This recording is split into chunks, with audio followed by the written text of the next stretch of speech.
Hello, in front of me I have HUAWEI Honor 7C and I'm gonna show you how to format the SD card on this device.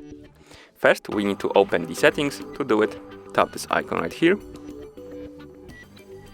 In settings, let's select the storage. Then tap on our SD card right here.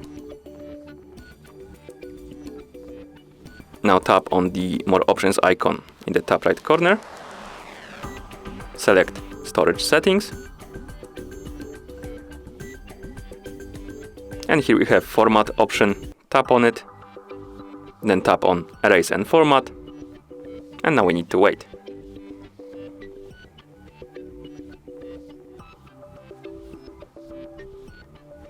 Then tap done. And as you can see, our SD card was formatted. And that's how you format the SD card on this device. Thank you for watching. If you found this video helpful, please consider subscribing to our channel and leaving the like on the video.